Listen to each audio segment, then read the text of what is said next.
सोचिए, एक दिन आप सुबह उठें और आपको पता चले कि देश में सब कुछ रुक गया है।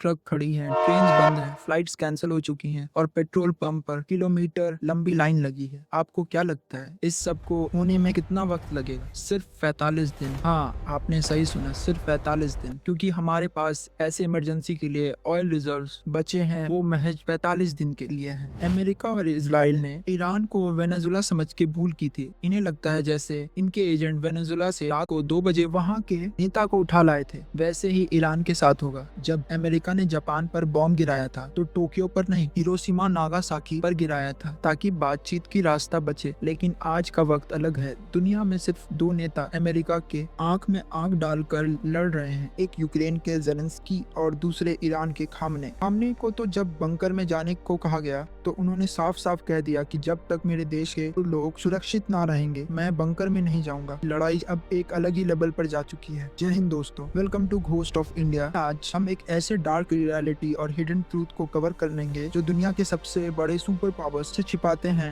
आजकल हर न्यूज चैनल पर आपको ईरान, इजराइल और अमेरिका वॉर के बातें सुनने को मिल रही होंगी, लेकिन इस वॉर के पीछे का असली कारण क्या है? क्या यह सिर्फ 2 देशों के बीच की आपसी दुश्मनी है? बिल्कुल नहीं। ईरान ने इनको ऐसी छोड़ दी है, उनका पूरा हिसाब हिलाकर रख दिया। आज हम इस वॉर की पूरी साइकोलॉजी और इनके अंदर छुपे डार्क हिस्ट्री को खोलेंगे, जिन्हें देखकर आपका दिमाग घूम जाएगा। देखिए, दुनिया में सबसे बड़ा झगड़ा अमीर बनने का है। सोचिए, अगर पूरी दुनिया सांस लेती है और उस सांस को बनने का कंट्रोल आपके पास हो जाए तो आप कितने ताकतवर होंगे। अमेरिका ठीक यही चाहता है। आज टेक्नोलॉजी, सोशल मीडिया सब अमेरिका के पास है, लेकिन एक ऐसी चीज है जिसके बिना दुनिया एक कदम नहीं चल सकती है, और वो है पेट्रोलियम। दुनिया की हर फाइट, हर गाड़ी तेल से ही चलती है। अमेरिका की पॉलिसी बहुत सिंपल है, तेल हमेशा खरीदो और पेमेंट सिर्फ और सिर्फ हमारे डॉलर में करो। अगर कल को कोई देश बोले कि हम डॉलर में नहीं, अपनी करेंसी में व्यापार करेंगे, तो अमेरिका उस देश को बर्बाद कर देता है। सद्दाम हुसैन ने डॉलर मानने से इनकार किया, उस पर झूठा आरोप लगाया गया और उसे मार दिया गया और ईरान को तबाह कर दिया। बाकी जो देश बच गए हैं वो अमेरिका के आगे चीयर लीडर बन के नाच रहे हैं, पर ईरान उनके आगे झुकने वालों में से नहीं था। अब समझते हैं कि ईरान अमेरिका और इजराइल को उन्हीं के खेल में कैसे हरा रहा है। अब ये पूरी लड़ाई पैसे की बन चुकी है। ईरान जो ड्रोन फायर कर रहा है उसकी कॉस्ट कितनी है पता है?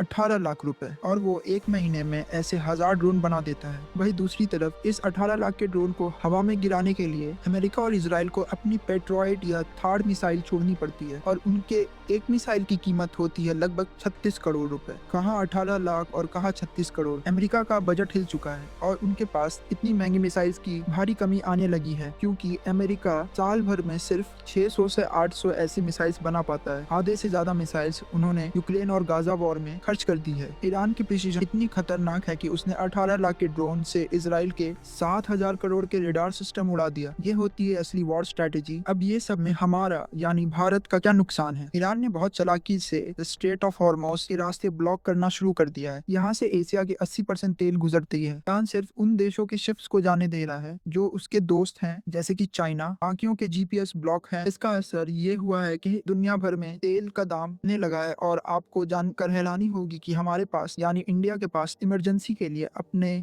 स्ट्रेटेजिक ऑयल रिजर्व्स सिर्फ और सिर्फ 45 दिन के लिए है। अगर बाहर से तेल आना बंद हो जाए तो 45 दिन के अंदर हमारी सारी ट्रेन, फ्लाइट्स और गाड़ियां बंद हो जाएगी। हमें कम से कम 6 महीने के रिजर्व्स रखने चाहिए थे, जैसे कि 2020 के लॉकडाउन में सस्ते तेल होने पर भरा जा सकता था। अमेरिका के ट्रेजर सेक्रेटरी ऑफिशियली स्टेटमेंट देते हैं, हम इंडियंस को अलाउ कर रहे हैं कि वो रशिया से तेल खरीद लें। दोस्तों, जियोपॉलिटिक्स में कोई सगा नहीं होता। चलिए इनका डबल स्टैंडर्ड समझते हैं। अमेरिका हमें ह्यूमन राइट्स और महिलाओं के हिजाब पर लेक्चर देता है, पर वही अमेरिका ईरान के गर्ल्स स्कूल पर बॉम्ब गिरा देता है, जो जिनीवा कन्वेंशन के खुला उल्लंघन है। और वही अमेरिका और अरब देशों पर चुप रहता है, जहां पर सेम रूल्स हैं, क्योंकि उनको वहां से तेल मिलता है। और खुद इनके डार्क सीक्रेट्स देखिए, एप्स्टीन फाइल जैसे डार्क हिस्ट्री, जहां इनके बड़े बड़े नेता छोटे छोटे बच्चियों के साथ दुष्कर्म करते थे, उस पर ये पूरी दुनिया के आगे चुप रहते हैं। जो लोग एप्स्टीन फाइल में शामिल हैं वो डिसाइड करेंगे कि महिलाओं को एजुकेशन कैसे होनी चाहिए। और हमारा दोस्त इजराइल हमें कहता है कि वो हमारे साथ है। इजराइल पाकिस्तान को दुश्मन मानता है, इसलिए कहता है कि वो पीओके इंडिया के हिस्से में है। आखिर में बात करते हैं एजेंसी एजेंसीज की जो अंधेरे में काम करती है। CIA और मुसाद ने ईरान के अंदर तक घुसपैठ कैसे की। पिछले 20 साल में ईरान के टॉप ऑफिशियल को 500-600 करोड़ रुपए देकर खरीद लिया, सीसीटीवी और रडार सिस्टम को हैक कर लिया। ये सब पैसे का खेल है। इन एजेंसियों ने पूरी टॉप लीडरशिप को अंदर से ही खत्म कर दिया। और हमारे देश के इंटेलिजेंस, एक वक्त था जब हमारे एजेंसी रॉ के पास मौका था पाकिस्तान के न्यूक्लियर प्रोग्राम को तबाह करने का। रॉ ने सरकार से सिर्फ 50 लाख रुपए मांगे थे मिशन के लिए, लेकिन हमारे उस वक्त के नेता मोरारजी देसाई ने पैसा देना तो दूर, उल्टा पाकिस्तान को